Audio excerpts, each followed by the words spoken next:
राम राम दोस्तों। आज की इस वीडियो में मार्केट के बारे में समझेंगे, पूरा चार्ट समझेंगे और जो फंडामेंटली जो चीज़ें अभी देश में चल रही हैं जिससे मार्केट इम्पैक्ट हो सकता है उन चीज़ों के बारे में समझेंगे। सबसे इम्पोर्टेंट तो देखो, इंडिया पाकिस्तान की जो टेंशन चल रही है, जो पहलगांव में अभी टेररिस्ट अटैक हुआ था टूरिस्ट के ऊपर, ऐसा पहली बार हुआ है कि टूरिस्ट के ऊपर अटैक हुआ है। उसके बारे में मैं थोड़ा सा बात करूंगा क्योंकि देखो ये चीज़ें मार्केट को इम्पैक्ट करती हैं। तो पहले हम चार्ट को समझेंगे और फिर इस चीज़ को समझेंगे कि क्या हो सकता है और उसका मार्केट पे क्या इम्पैक्ट हो सकता है। सबसे पहले तो देखो, मैंने निफ्टी का डेली का चार्ट लगाया हुआ है। अगर पिछले 10 दिन में मैं देखूं तो एक बहुत अच्छी रिकवरी देखने को मिली। यहाँ से अगर करंट लेवल तक भी मैं देखूं तो 10% का एक उछाल मार्केट में देखने को मिला। पिछले काफ़ी समय से मार्केट थोड़ा सा डाउन ही जा रही थी।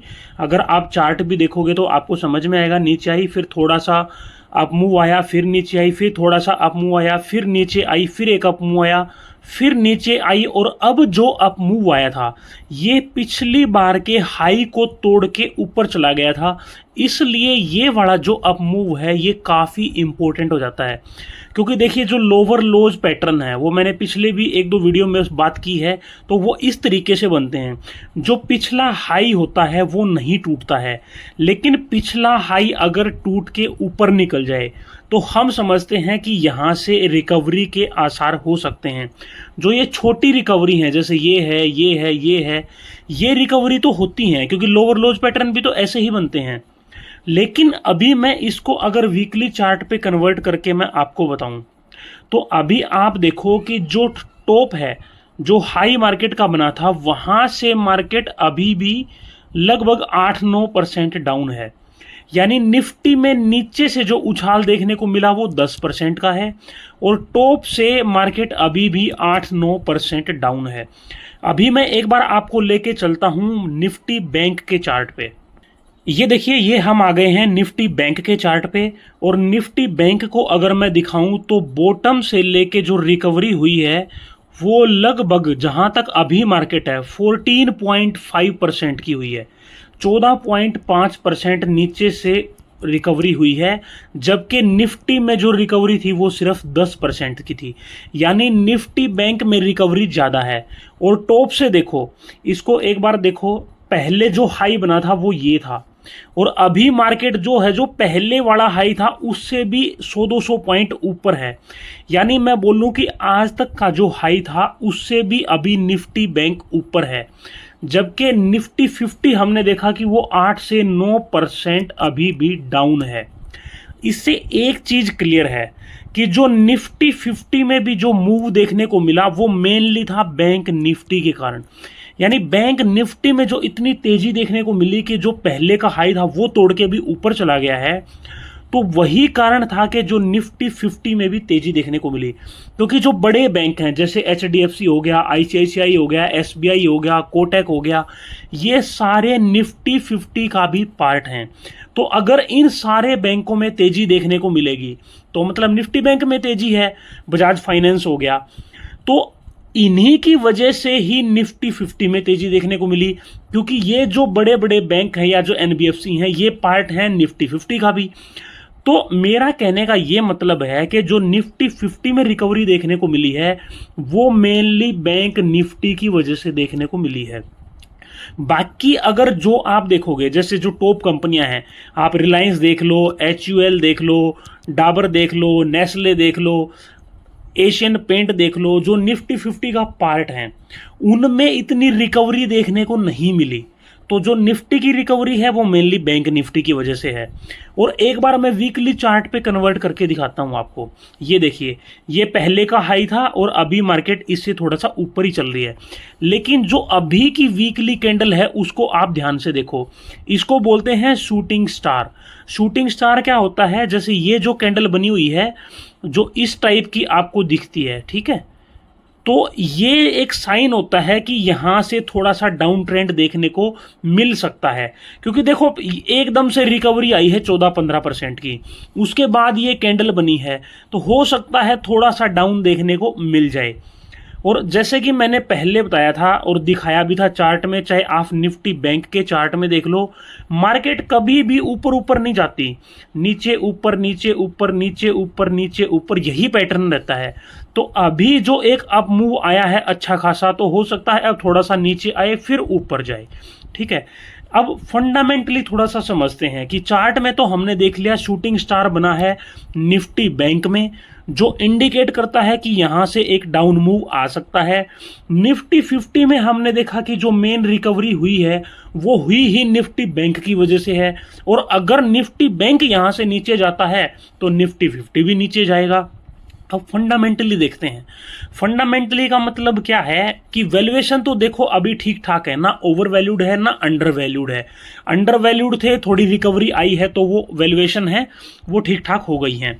अब देखो जो देश में क्या चल रहा है, अभी इंडिया पाकिस्तान की जो टेंशन चल रही है, पहलगांव में अटैक हुआ टूरिस्ट के ऊपर, उसकी वजह से देश में टेंशन चल रही है, क्योंकि ऐसा पहली बार हुआ है कि सिविलियंस पे या टूरिस्ट पे अटैक किया गया है। छोटी मोटी घटनाएं होती रहती हैं आपस में आर्मी की, लेकिन ऐसे नॉर्मल आम लोगों पे या टूरिस्ट पे कभी अटैक नहीं हुआ था। उसके देखो रीजन समझो, हमें रीजन समझने हैं।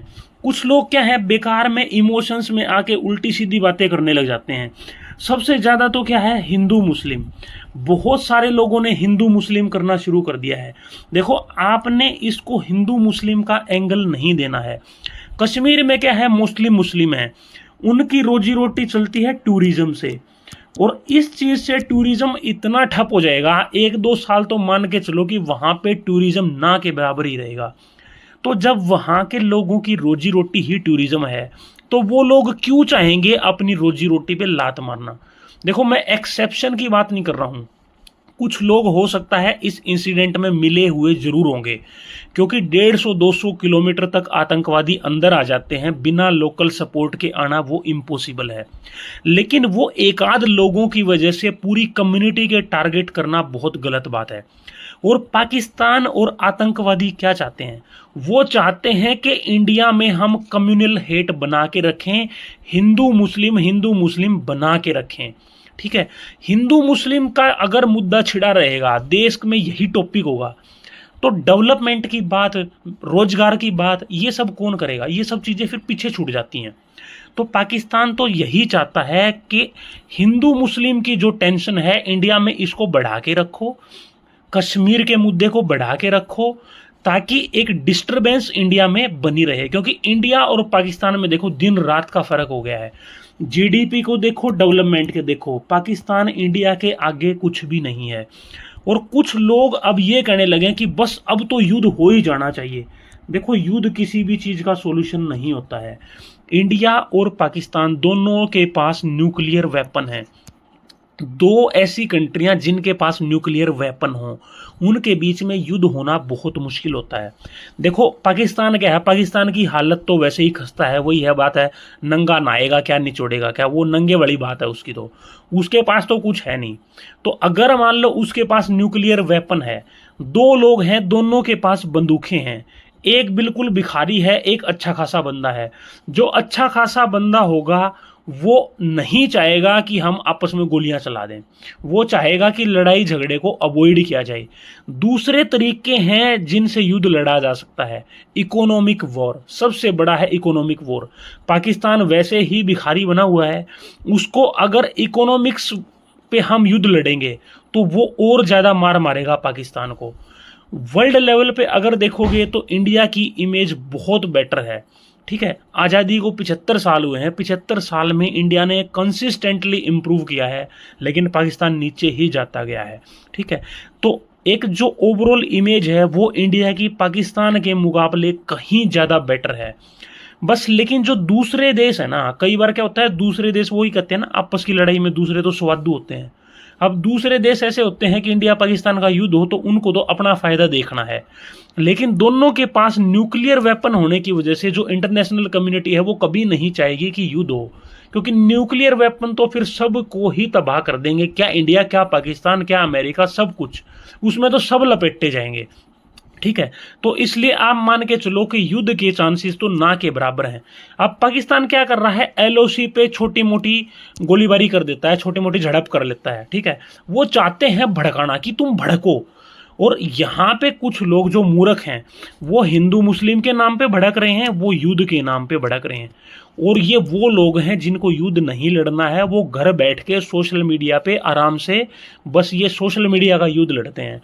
एक्चुअल में अगर युद्ध होगा तो मरेंगे कौन, मरेंगे तो वहां भी जाके किसानों के ही बच्चे युद्ध में, वहां कोई उनके बच्चे थोड़ी मिलेंगे जो सोशल मीडिया पे युद्ध छिड़े हुए हैं।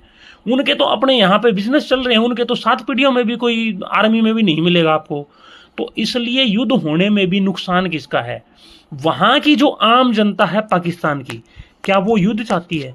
वो तो खुद परेशान है आतंकवाद से, गरीबी से, भूखमरी से, उनके पास खाने के पैसे नहीं है, खाने के लाले पड़े हुए हैं, तो वो तो खुद ये चाहते हैं। लेकिन वहां की जो आर्मी और सरकार है वो अपना दबदबा बनाए रखने के लिए क्या करते हैं, ये उल्टी पुल्टी हरकतें करते रहते हैं।